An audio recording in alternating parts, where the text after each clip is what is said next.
Hey, good evening. Welcome, everybody. Happy St. Patty's Day. It is Thursday. I'm coming at you at a special date and time tonight. You are watching The Unstoppable Singer, formerly known as the Pandemic Proof Singer. We're on a new chapter, and it was time for a new name. I'm your host, Danielle Tucker. I am a singer, a vocal coach, and a lead singer of the Mighty Untouchables band. I produced and hosted the Pandemic Proof Singer Summit 1 and 2, and now I produce and host The Unstoppable Singer. And The Unstoppable Singer is an interview style show where I follow the lives of real professional singers. These singers have made some incredible achievements in their lives and careers. And we cover everything from voice work, making money, booking gigs, songwriting, recording, session work, and more. So we're just kind of pulling back the curtain on the industry and taking a little bit of a look. With everything that we have been through, we will strongly focus on going from surviving to thriving. We're working on safeguarding our careers, building strong bodies, minds, and open hearts. So if this sounds like something that's for you, please stick around because I have an incredible guest tonight. I am so excited to be talking to him. It's Kiyoshi. He is a voice empowerment coach, MC, visionary inspirational vocalist, musician, and songwriter. Kiyoshi is a purpose-driven wordsman whose fusion of upbeat hip-hop and soulful sounds send lightning bolts of conscious energy and thought into audiences around the globe. His rhythms and rhymes are rooted in social, spiritual, and political awareness to provoke the world to listen and feel what is true. So without further ado, let me bring on Kiyoshi. Hello, my friend. Hello. How you doing, Danielle? I'm doing great. I'm so happy to see you tonight. Thank you so much for having me. I appreciate it. Thanks for doing this.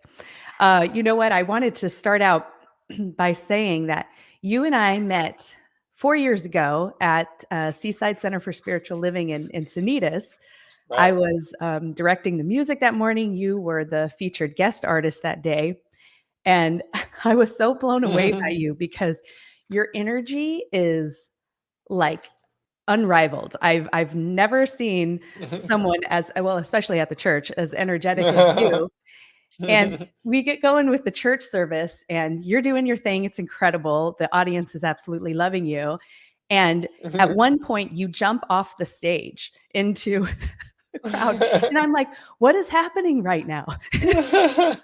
and there all people were dancing with me. They're putting their hands in the air and it was a good time. It was great. It's definitely a service that I won't forget. I totally remember that so fondly. Yeah. Glad to hear that. Yeah. So let's kind of get started by just getting the 2021 year in review. How did things go for you last year, just career-wise, and what's happening at the beginning of 2022 for you? Yeah, absolutely. So 2021 year in review. Overall, it was pretty good. No big complaints. It was the first full year, from January to December, where I didn't work for anybody in my adult life. So I've been, doing my courses and coaching. So I've been doing that more full time in 2021, and that served me really well. Yeah, so the year, let's see, what else? I was able to take a couple trips, do some performances, coaching some in-person workshops during the pandemic, maybe a couple, but mainly online, doing Zoom and performing on Zoom and coaching on Zoom as well. Let's see. Yeah, so a lot of Zoom happened in 2021. Yeah. A lot of just this, being online. After a while, I was just like, look, I just need to be in person. I'm tired of just like being away. I'm a social butterfly, social bird. I like to be around people and thrive in communities where we support one another. So just have an actual physical touch and friends in the flesh is very nurturing for me. So, but yeah, it got pretty hard, challenging at times where we had a social distance or just be, not things be pretty closed to the public. So yeah, I mean, it was an interesting year, but it was good that I was able to be with my family, met my girlfriend in March of last year. We're still together, and yeah.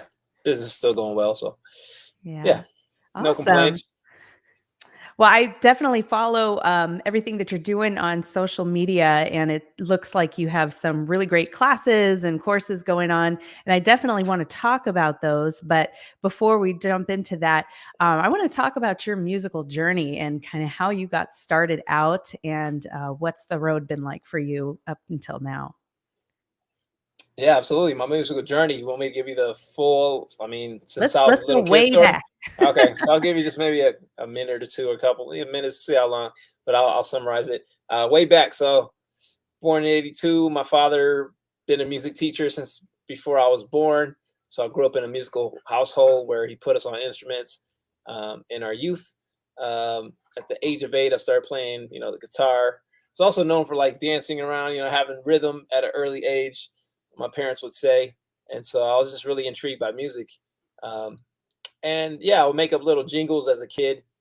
And yeah, so playing guitar. I remember I'll fall asleep on my bed playing guitar Mhm. and just playing different. The sound of it was just really soothing to my soul.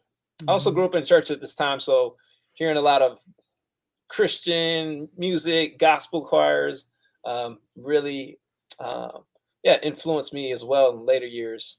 My father, he was known in the city we grew up in for his jazz band, his marching band. He was marching band director for a number of different schools.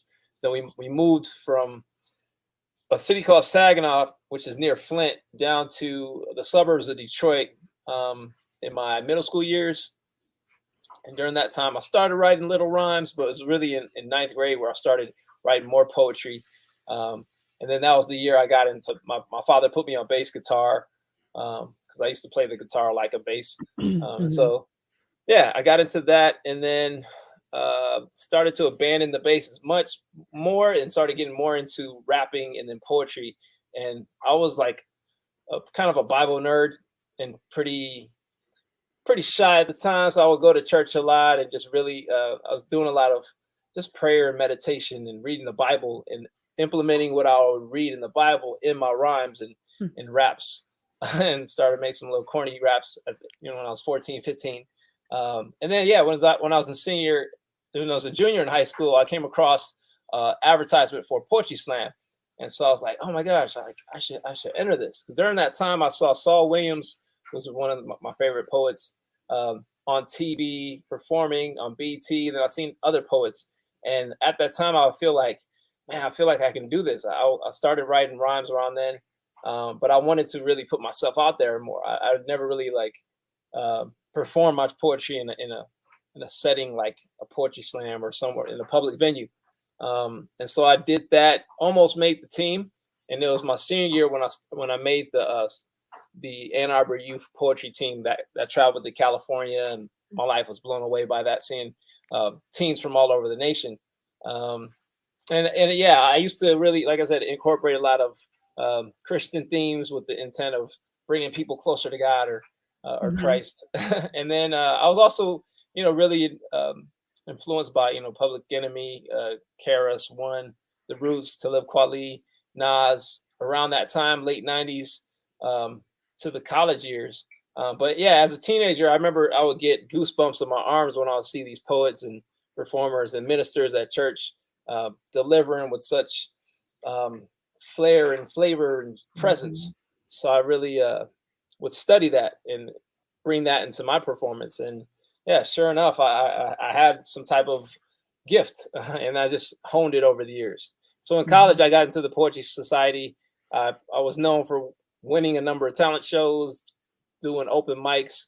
Um, yeah, just really making a name for myself in the creative, um, like scenes in southeastern Detroit. Even after college, it was when I started to put out a number of like mixtapes, projects, albums, and started booking my own shows and performing in different venues around Michigan. And then I got into the metaphysics. Deepak Chopra, Eckhart Tolle. I read The Secret in 2007, and Mhm. I got really influenced by that, and that started to make its way into my music. And then I moved out to California in 2011, and really got into the whole conscious scene there. Getting into yoga, and started rapping about chakras and eating vegan food around that time in 2012. And from there, I started really build a community in San Diego.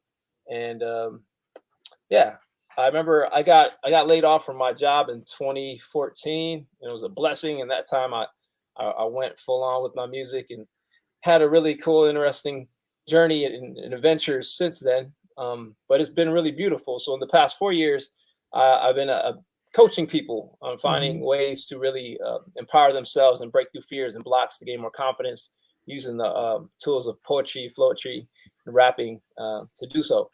And yeah, so now I teach courses, still coaching, and I still creative and writing songs and performing as well. So I like to be a creator and a coach.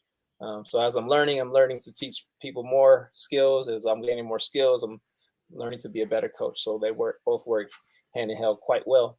And as you know, rapping, poetry, using the voice through singing, song can allow us to connect with our different aspects of ourselves and closer to God. And then we can also connect with others. And it's such a powerful tool, as you know, Danielle. So yeah. And like I said, I was pretty shy, and I wanted to find outlets to really vocalize my truth and speak up for myself. And these art forms have really allowed me to really shine and yeah, like I said, empower myself on so many levels. And so that's why I'm so passionate about it, because what it's done in my life and what I'm able to help people and support them with as a result. And yeah. It's great. I'm really surprised to hear you say that you were shy, because I mean, you're such a showman. You have this like exceptional level of energy when you perform and really, really take command of the stage and really engage with the audience. So it sounds like, there you had influences, people that you were studying, but what do you think was that thing that kind of really brought you out of your shell and made you transition into, from someone who was shy into someone who was like incredibly dynamic? Right. Thank you so much. Just belief in myself. Yeah, the more that I honed my craft, the more that I did this work, the more I was able to really believe that I did have a place to speak, and that we're all worthy of sharing our thoughts and our voice and our skills and pieces of our soul. So yeah, just really practicing and surrounding myself with others who are doing similar work and who are also badasses in their fields. Whether they're dancers or singers, just being around a lot of really creative people. It's like, wow, okay, they can do that. And then, like I said, I would see, these amazing speakers and singers and rappers on TV, then in the church, ministers speaking, giving their sermons. And I'm like, man, they got presence. Like, boom. And I would get goosebumps like I've done it before, or like I'm called to do that.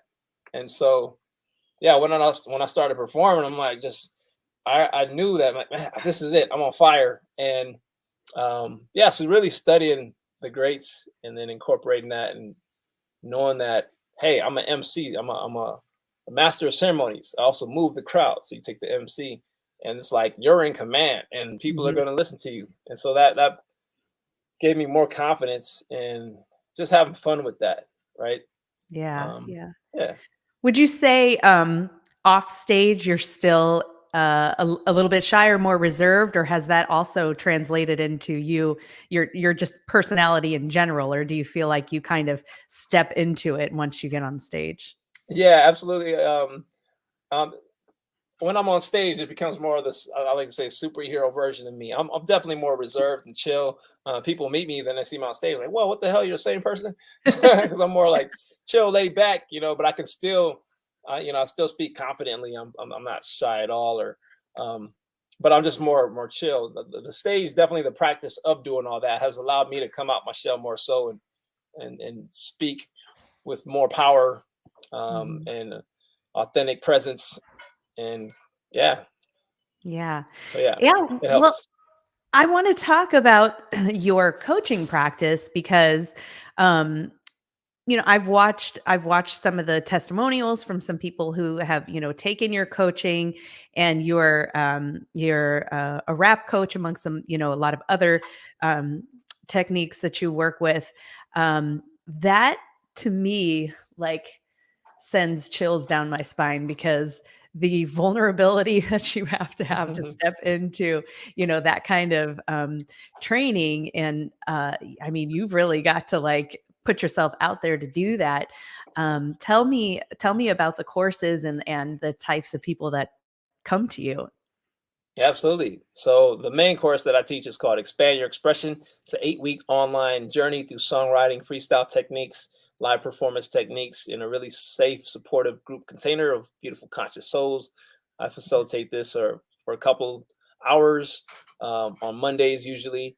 And we meet on Zoom. There's different platforms. But yeah, so there's definitely a lot of vulnerability involved. And that's the intention of the course. That's why I labeled it Expand Your Expression. So you're taking your overall self-expression. My intention is to take that and bring it to the next level. Hopefully it's, you're gonna make some good waves and go from here to there. Some people, they stretched it, but overall there's a lot of breakthroughs. And when people are allowing themselves to actually do the work and study the documents and just show up.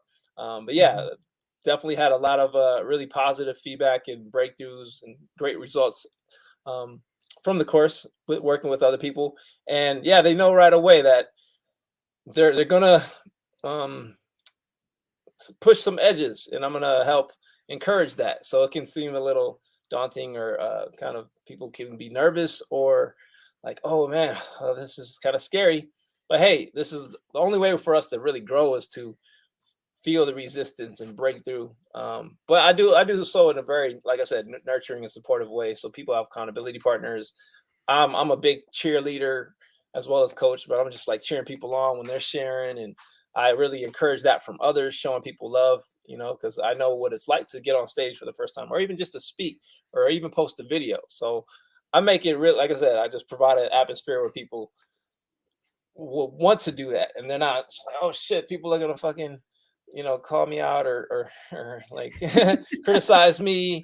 I don't want that. Yeah. So I usually give people a lot of just great positive feedback to keep that going, because in society, people can be so rude, and there's a lot of Simons in society. It was like, I tell the story sometimes, I've seen kids, like I've taught kids music and counseled and taught kids over the years. And I would notice, kids will be really expressive. Then at a certain age, it's like they want to fit in, middle school age usually, or, towards like 4th, 5th grade. It's like, I like that. No. And the other kids say they don't like it. And they're like, yeah, I don't like it. It's like, you want to fit in. So then that too much of that can really stifle people's progress or creative expression. And that happens too much where, even a family member can hear a child super free in their expression, singing around the house, and that uncle or father is like, don't ever sing, you suck. Then that child's like, fuck. And then they never sing again. And then it's like, 20 years later, they're finding themselves wanting to sing or write a song that they've been writing secretly, but they want to get it out and they want to speak up for themselves. So it's very, it's beneficial on many levels, even in, like I said, career, relationship, life in general. Being able to stand up for yourself, speak your truth, and do it in a creative way. The creative way is just get into the rhythm, and it allows you to have fun with that vocal expression as well, right? So I support that. And yeah, again, it takes a lot. It does take a good level of trust and vulnerability. But that's the only way we can grow. Yeah. Is to jump off the edge or jump in that pool. Let's do it. That sounds amazing. And you're right, there are countless people that have had those experiences as kids where, when we're kids, there's no cap. There's no limit to, what kids will just express out loud. I have a 7 and a 9-year-old, and they have no sense of like, oh, I'm embarrassed doing this. I mean, they just let it fly. And I absolutely love that. But as we get older, we have these experiences, and most people, they don't mean anything. They don't mean any damage, but it can be incredibly damage. It reminds me, at Thanksgiving this year, it was myself, my husband, and my 2 little girls. And we also had my bandmate, Donovan, come over. He's one of my co-singers. And so we had these different generations of people. And my youngest daughter had picked out this game for us to play that night. And it's called Drop the Beat. and you're Mhm. basically making up raps on the spot. You have some prompts and stuff, and you've got this like fake microphone and everything. And Yeah. we were all like, scared to death to play this thing. But it was so funny just to see how each of us responded so differently to the game because, my daughters, they were just like so free with it and just having so much fun with it. And then Donovan, he's very outgoing and just, doesn't have a lot of fear when it comes to just expressing himself and doing whatever. So he was probably having the Right. most fun out of all of us. And then me, I'm a little bit more reserved. So I was like, well, let me get a glass of wine and I'll be fine here. And Mhm. I was okay with it. But then my husband's he's not well, he plays guitar and everything, but he's not like a professional musician where he's used to being on the spot like that and everything. And, bless his heart, he he did his best and I'm surprised he did it at all. But it is so it's really, really interesting to see the levels of willingness and openness when it comes to expressing ourselves. So I imagine you have an endless supply of clientele out there that just has stifled expression for days, that really could use an outlet like you offer. Yeah, absolutely. For Yeah. sure. Do a lot of your clients that come to you, are they already in a position where they're, trying to are they like indie artists, indie rappers, or do you find just your like everyday average Joes want to come in and do this? So who comes to your courses? Yeah, mainly people, yeah, for the majority, it's people not like independent indie artists. It's like, yeah, your average people who are into um like consciousness or just wanting to self-express themselves even more. Um, Usually having some type of liking towards personal self-development, Mhm, knowing that through the voice you can really allow yourself to heal and transform yourself.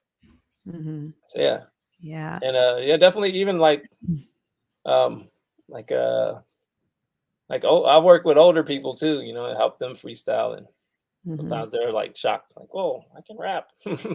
Yeah. Yeah, it's fun. What what's usually the end goal of the courses? What do they come out ready to do? Have they written, you know, Yeah, end goal is to rhymes have by at then least or right, yeah, to develop all these skills that I teach in songwriting, freestyle techniques, um, and live performance techniques. But everybody have at least one song, so we focus on one main song at the end that they perform for the uh, eighth week, and we all make the last week of more of like a concert share, yeah. dress up. It's a lot of fun. That's incredible. Do you have any courses that are coming up soon that our listeners can jump on board with? Yes, indeed. My Expand Your Expression course starts April 25th of next month. Mm, And again, like I said, 8-week journey online. Going to be meeting with other awesome conscious creatives. And yeah, it's good time if you want to like move through any blocks and fears and grow with all these skills that I just mentioned. Hit me up. Love mhm. to support you. Yeah, that's incredible. I put your links in the comments so that everybody can check out your classes. And I would encourage everyone to check out your Instagram because there's lots of great testimonials, so you can go and see what other people are saying. And I think what was notable to me listening to the testimonials is that um, there is like genuine energy and enthusiasm and gratitude towards you for the classes. And I mean, people are, expressing just how blown away they were and what an epic time they had. So it sounds like, what you're doing in these classes is amazing and pretty life changing. It sounds like too. Absolutely. Thank you so much. Yeah. Yeah, it's been a really a true honor to witness and support others in this journey of yeah, ever evolving self growth that we all experience, and yeah, it's beautiful. Yeah, I love it. I love it. And it looks like you've been pretty busy just in your own performance career too. You've got a single coming out in a week or two. Yeah, in Yeah. about a week and a half, I have a single called David Goggins, inspired by the legend himself, former um, Navy SEAL, ultra marathon runner, motivational speaker, health advocate, overall badass, considered one of the toughest men in the world. He's broken a lot of records, Guinness Book of World Records, and has done things that most people wouldn't even consider doing in their lifetime. But his overall mindset is one that is really inspiring for real. And yeah, I've been a fan of his for a couple of years, so I really embodied my intention with the song was to embody the character and spirit of him, and combine that with my overall like story, my journey of rapping. I've been doing it over 20 years, and just coming with that like badass, like we can't give up. We gotta like push beyond the limits. We're powerful beyond measure, and we can't just be complaining. Do the work, go hard. Yeah. And so yeah, that's what I was looking to really capture in the song. So the beat, and the music, the lyrics, it's all super on point. Check it out. And definitely, look for it. It'll be on Spotify and all platforms March 28th. It's a Monday. So yeah, David Goggins. Awesome. So, tell me about the making of that. You mentioned in one of your posts that this was a kind of an exceptionally challenging track for you to produce. How's that? Yeah, thanks. Yeah, that's cool that you saw so much in my Instagram. I appreciate that. Yeah, of course. Yeah. So yeah, the what you're referring to. Yeah. The story with that is I took different parts of verses that I wrote over the span of 2 years. There's like a number of lines that I took, but I was really so I was like piecing it together. When I got this beat, and the beat that I originally got, I got an older version of the original produce, because I found it on YouTube. I was just like writing raps and then posted them on Instagram, and these two particular raps got a lot of attention, and I was rapping really fast. I was like, let me take some of that and just add on to that and just make it a cohesive song somehow. And so I got the original beat, but it was like the older version of the original beat because the guy had sold it to somebody. And so I got the older beat. It was pretty basic. So I actually played the bass on it, and I chopped up some of the samples and added some of my own drum kits and stuff. So I tweaked it even more to make it stand out even more too. Once I laid my lyrics down. Now the whole recording process is really challenging because I'm rapping really fast, and to even do the doubles in certain parts, I had to like do multiple takes. And then when I actually had them, there was a moment in time when I'm new to this music programming software called Ableton, and I just started learning how to record myself and this and that, and I lost files. I didn't know where they were. Then I found them, and it was like piecing them together. It was like crazy. I'm like, oh my God. So I found some. So anyway, that was a headache. But then I learned how to do that, but I didn't have all of them. So I had to re-record some stuff and then add on. And then once I had the first verse and a half, I wanted to really end that second verse, like go strong. And that was just like the mindset of David Goggins. Like, okay, you went hard this way through, but you got to keep going hard. Don't be like a weak ass. Keep going. Yeah. And I was like, how can I end this second verse really dope? And so, I did that, and using a lot of really cool metaphors, content, and just different rhythmic cadences in my delivery, making that the whole recording process, like I said, is just it's pretty difficult to really record that all myself too at the same time. And then the third verse was for the most part pretty fresh, and I was rapping again really fast on that. And I did a lot of I recorded my own self. Usually I'll go to a studio and record with somebody, but I just learned during the beginning of the pandemic, I bought studio equipment. And because like my business was doing well, I got some grants. I was like, oh snap, I'm gonna invest in myself. So I bought some studio equipment, learned how to record myself, got Ableton, interface, microphone, and all that stuff that I've been wanting to get for a while. And I just taught myself, and so I'm pretty proud of how it turned out. I had it mixed and mastered by my friend Antonio of San Diego. And yeah, we went back and forth just trying to get the final product down. And yeah, he did a great job with that. So yeah. Yeah. And then I got the right chorus. The chorus embodies, like I said, the spirit of David Goggins. And I could. Oh, were you about to say something? I'm sorry, I didn't mean. Oh no, keep going. Go on. Yeah. So the chorus is, if you ain't going hard, then go home. Got that hustle in your soul. Yeah, yeah, yeah. Ain't no limits where I'm headed now. I'm an alien. Find me up in the clouds. Yeah. Breaking records every day in my life. Embracing the pain just to feel more alive. You can't stop me. No excuses. That's how it goes. David Goggins. And so it's like, go hard or go home, basically. Like, just do it. You gotta put your all into whatever you're doing. Yeah. And that's what I did in the verses when I was writing it and recorded. Just like, all right, I gotta fucking go hard. Every line, having every line mean something and say something, articulate it really well. And those fast raps are no joke. They to record them, it takes a lot of tongue acrobatics and stuff. Yeah. Do you do when you're in that type of a situation, are you just doing like take after take, or are you doing like a million punch-ins like on little tiny spots, or a combination of both? A combination of both. Yeah. Take after take. And then if I'm like, I'll do as much as I can to get a solid take, but then it's like, to rap that fast and have a whole solid take is pretty challenging. So there's different parts I have to punch in where I'm rapping, and then I have to punch in myself, because that was really hard. And to actually go from to the next fast part is really challenging to make it consistently sound great. So yeah, a lot of different parts that I chop up, and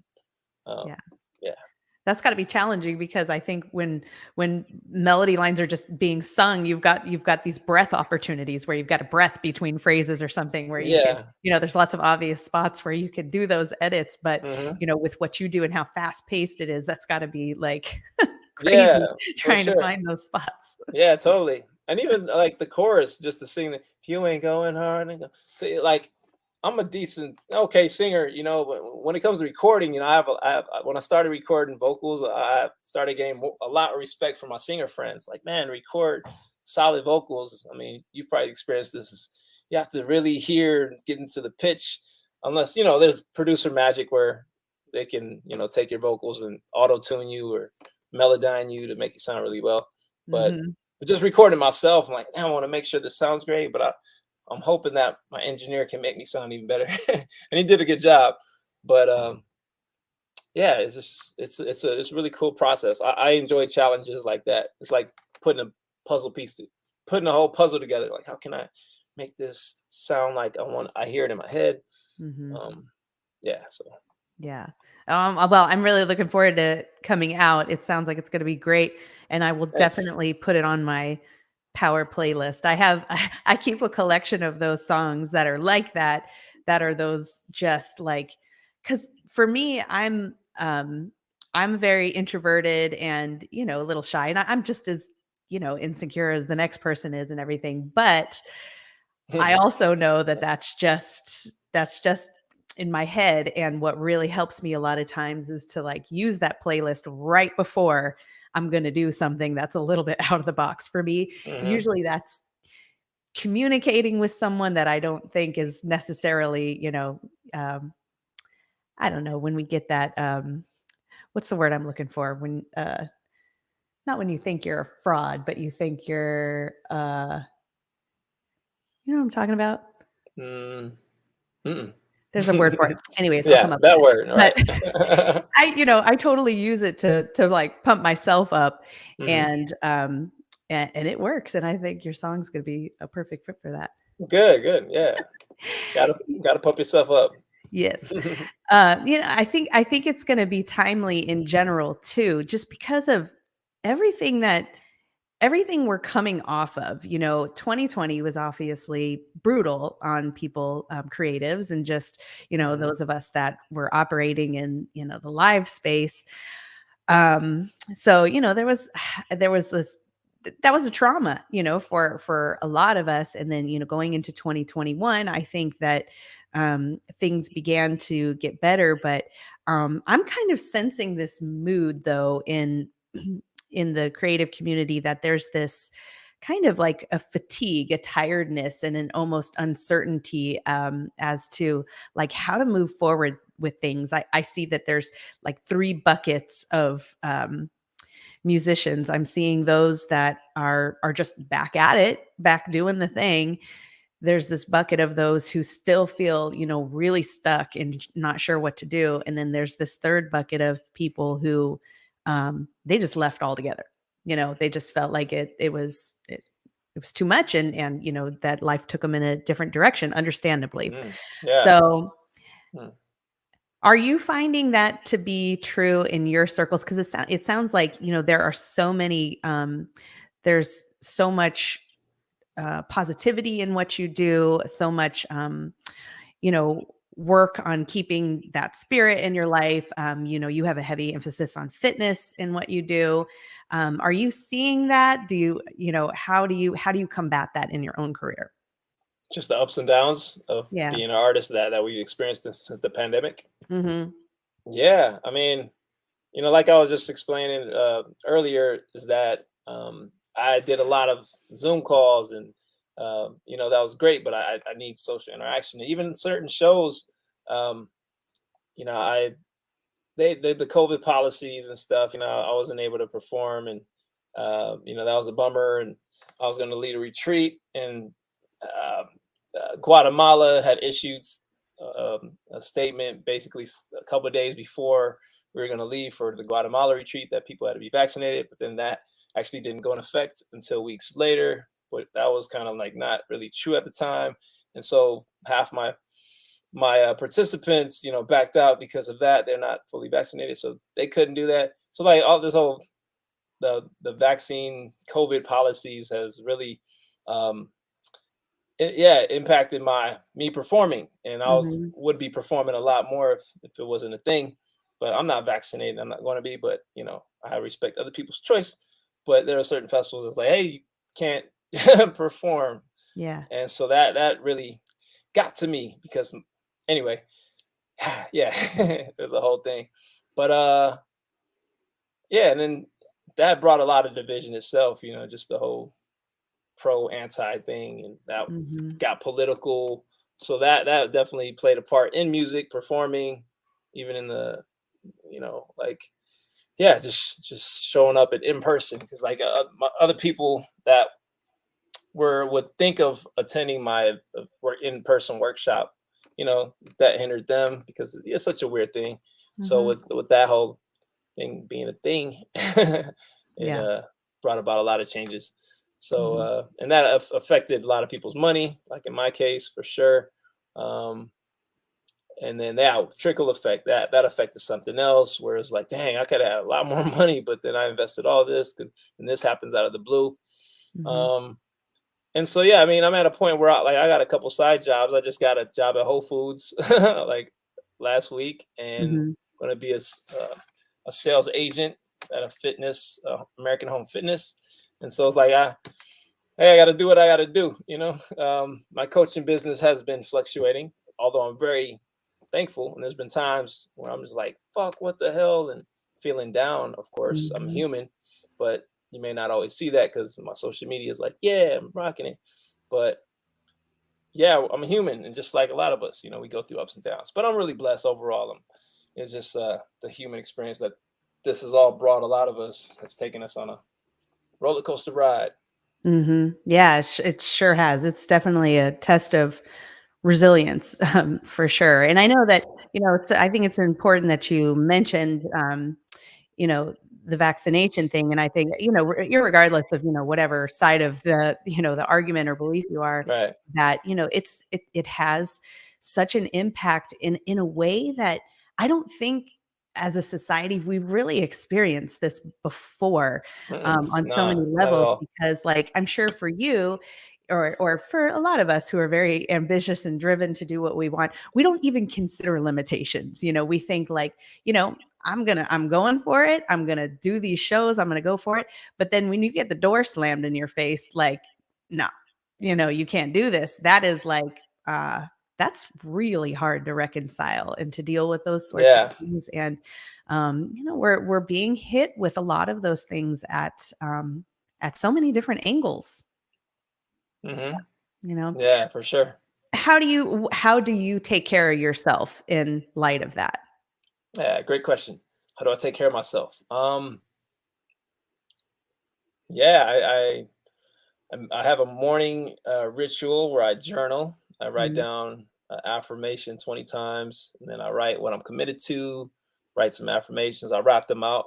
It's cool that I actually have songs with affirmations. So sometimes I'll quote my lyrics and really feel that and say these things. I might, do some movement, some push-ups. I've been going to the gym. So working out at Crunch Fitness has been a game changer. Nice. If it wasn't for the gym, I'd probably be lazy fat guy. No, I'm just kidding. I think about that sometimes, like, damn, I'll probably be fat right now. Because like I'm in Michigan, it's cold as hell, and it's been like just the other day I got pretty depressed and down. I'm like, I think I got seasonal affective disorder, which is coming with a result of a lack of sunlight, vitamin D, and just feeling that, allowing myself to feel it, but knowing that, hey, I'm not gonna stay there forever. So I just work out at the gym. Usually I'm better. I feel pumped up. David Goggins mindset, let's do it. So meditation, the morning rituals, journaling, gym, spend time with my family, my girlfriend, her dog, and getting out in nature when I can. I haven't as much, but and then write music and write songs and talk about what I'm going through the songs. And so these tools help me.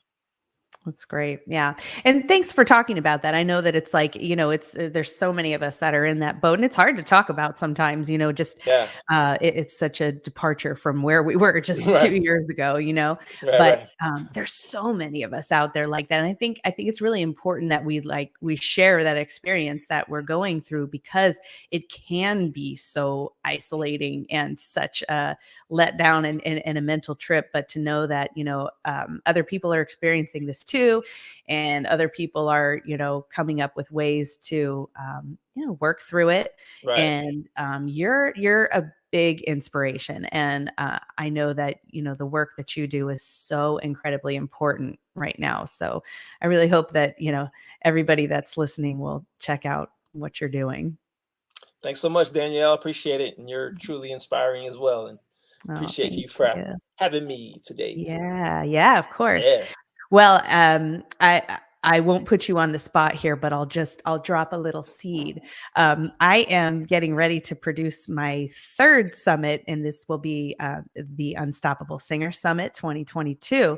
And I'd love to have you on board as a speaker to, introduce your programs and share what it is you do. You don't have to answer me now. I'll follow up with you on that. I'm in. I just wanted to talk plant about the seed, though. I appreciate you planting the seed. It's great. Yeah, I appreciate that offer. Yeah, let's chat more about that for sure. Yeah. So I put your links in the comments. Is there anything else you want to bring to everyone's attention? Any, oh, you know what? I wanted to ask you, you do have a TikTok account, right? Oh, I just saw you follow me. I actually just reactivated my account today. Yeah. And I just saw like you popped up on my screen because you just had followed me like right before I reactivated my account. I was like, oh, okay. I'm still getting used to it. I've been opposed for it for a while, but my friends have talked me into it. They're like, you need to get your TikTok going, blah blah blah. Like, all right. So trying to wean off social media. It's not really good for mental health, but it's so great in many ways, and I'm super grateful for it. But yeah, I'm on TikTok now. So y'all can follow me on there, Rap Coach Kiyoshi. My name is Kiyoshi, and Instagram is where I'm at mainly, at Kiyoshi Music, Kiyoshi Music, and also my website KiyoshiMusic.com. And yeah, coaching. I do workshops, private coaching, online Zoom for all ages, even kids. If you got any children you'd like to learn some of these techniques, it's really awesome for them and really empowering to help them in that creative expression in such a cool way as rap and using the voice and singing. And yeah, look out for my course. April 25th it starts. That's really what I'm working on and working towards getting more people enrolled in and putting that energy out there. So yeah, April 25th, 8-week online journey, expand your expression. And yeah, my new song coming out, like I said, David Goggins, March 28th. Yeah, great. Oh my gosh, such good stuff. Well, like I said, your links are in the comments, and All right, right. I really want to acknowledge you again. The work that you're doing is incredible. It's so timely. I think it's something we all need so badly. So I'm extremely grateful that you took the time to come on and talk with me tonight. I hope that, I don't hope, I know that there's going to be singers out there that are so inspired and turned around by what you have to offer. And at a minimum, everybody, you got to go and follow him on Instagram. The content that he puts out is very, very inspirational, very powerful.